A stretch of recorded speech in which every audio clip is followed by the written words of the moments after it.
যারা জীবন দিয়েছেন তাদের প্রতি ন্যায় বিচারটা করতে হবে আমাদেরকে। ছাত্র জনতার গণহত্যা, 16 বছর ধরে গুম, খুন এবং অর্থ পাচার মামলায় পলাতক স্বৈরাচার শেখ হাসিনার বিরুদ্ধে আদালত গ্রেফতারি পরোয়ানা জারি করলে ভারত বাংলাদেশ বন্দি বিনিময় চুক্তি অনুযায়ী তাকে ফেরত দিতে হবে। ভারতীয় গণমাধ্যম দ্য ইন্ডিয়ান এক্সপ্রেস মঙ্গলবার একটি প্রতিবেদনে এমনটা জানিয়েছেন। ক্যান শেখ হাসিনা বি এক্সট্রাডাইটেড শীর্ষক প্রতিবেদনে সাংবাদিক দীপ্তিমান্ডি ওয়ারি এমনটা জানান।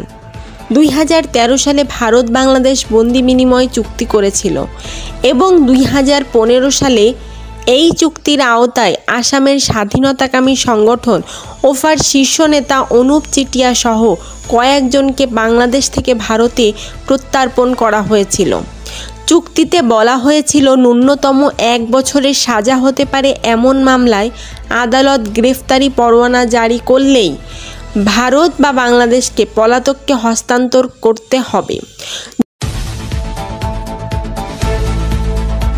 যদি অপরাধ রাজনৈতিক হয় তবে প্রত্যর্পণ প্রত্যাখ্যান করা যেতে পারে, তবে হত্যা, গণহত্যা, গুম, খুন, গুলি করে হত্যা, বোমা হামলা, সম্পত্তির ক্ষতি, অপহরণ, হত্যার প্ররোচনার মতো মামলায় দু দেশেরই বাধ্যবাধকতা রয়েছে পলাতক আসামিকে ফেরত দেওয়ার।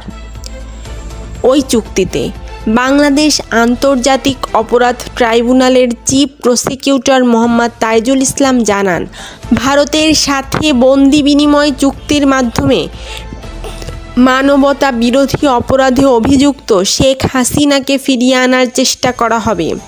গ্রেফতারি পরোয়ানা জারি হলে ভারত বাধ্য থাকবে শেখ হাসিনাকে ফেরত দিতে চুক্তি অনুযায়ী।